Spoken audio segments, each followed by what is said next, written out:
I wanted to know what was going on myself, so I remote viewed it myself, and what I saw was definitely very extraordinary.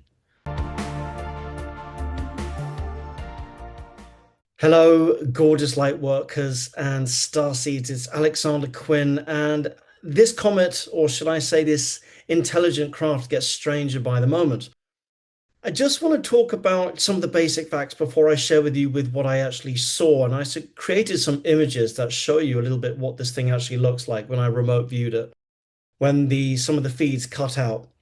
Now, as Atlas has been coming very, very close to our sun, people have been speculating, will it do something called an Oberth maneuver, which is where it slingshots its way past the sun and actually manages to speed up? Well, many people predicted it might. Some people predicted it wouldn't. It actually didn't. However, there were trajectory deviations that did occur after it got as close as it did to the sun. And that is not the only strange thing. There are some even stranger things that I just want to discuss before I show you these pictures of what I remote viewed. Now, many of you will know that as this comet was going past Mars, there were blackouts.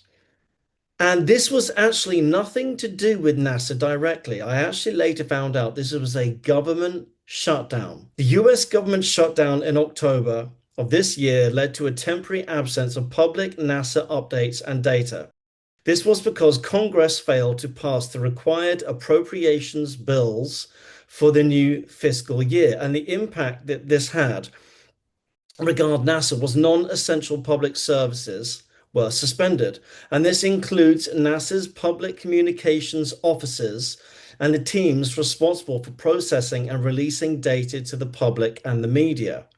And so certain scientific instruments aboard various spacecraft remained operational, but many autonomously through international partners like the ESA. However, data was still being collected, but it was not being processed, and it was not being put out by the official NASA channels.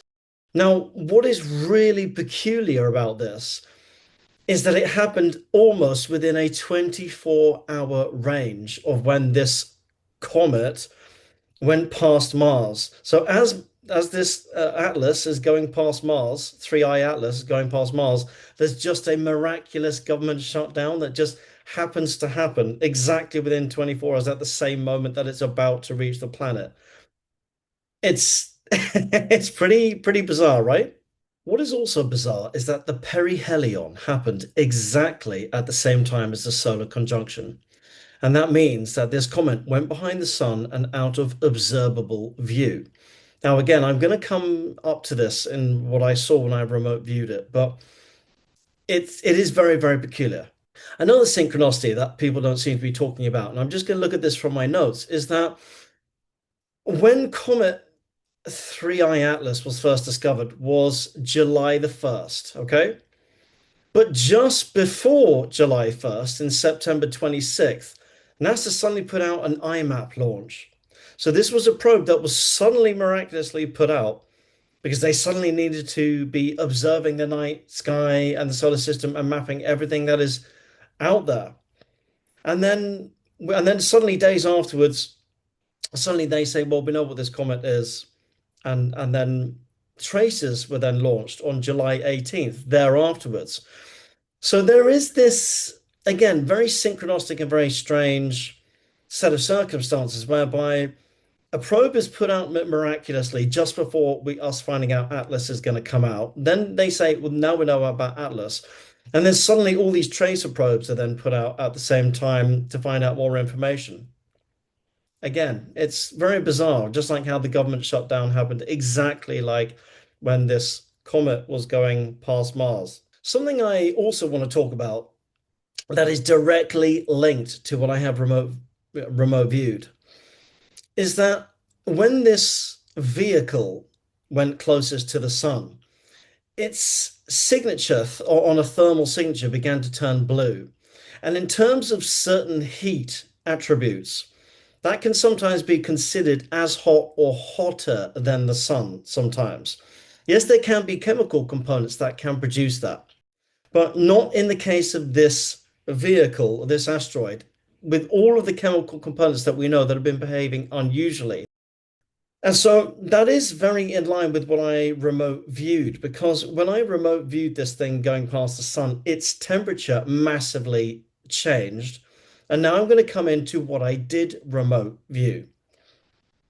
So as I saw this vehicle, I'm just going to keep calling it because it is intelligent from my understanding, especially from what the Arcturians channeled through me when I read that video out, which looks like this, is that when this vehicle came close to Mars, its trajectory maintained an exact steady course.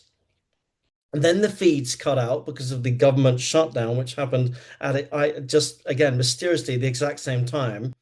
And then what I saw was that almost like a beam of light, like a massive beam of light coming out of the comet, and going into Mars, into, well, it doesn't have an atmosphere, but going straight into Mars and hitting Mars and creating like a blue sort of color on the surface. And I said to my Arcturian guide, Iawatan Shah, part of the Arcturian consciousness, I said, where did it hit? What was it hitting? What happened? What did it look like when it was on the surface? Show me, show me. And then he showed me like a pyramid. And so whatever this vehicle was doing was emitting or pushing some sort of a light probe, like a laser, down into a pyramid structure on Mars. And when it hits it, it turns blue. So again, that might be a heat signature, something very hot happening on the surface. Then it passes on past Mars.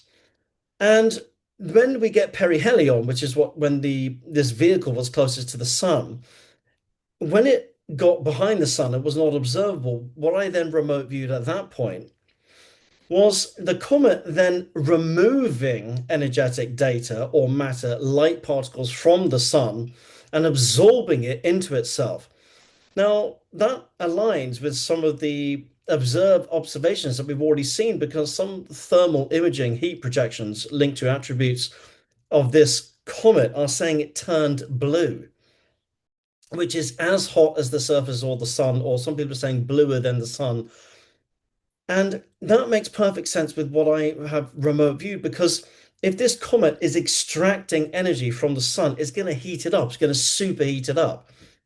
And if you remember back to the channel that I put out 2 videos ago, which looks like this, the Arcturians did say that before it went trans-dimensional and disappeared, going into the Leo constellation, it would go behind the sun, fuel, and then vanish forever.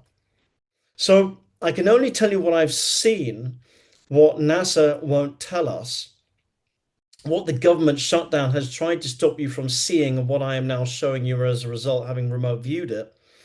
And I leave the rest with you. Have a incredibly lovely Halloween if you are into that kind of thing. I wish you well. Tika shashakndo shundawari ashakatingo shushundawa. And from me, from the Arcturian consciousness, stay well, be safe. We have had a massive increment of energy come in recently, and it has really created circuitry issues within some people's bodies. And look after yourself. And I'll be with you again very soon. God bless.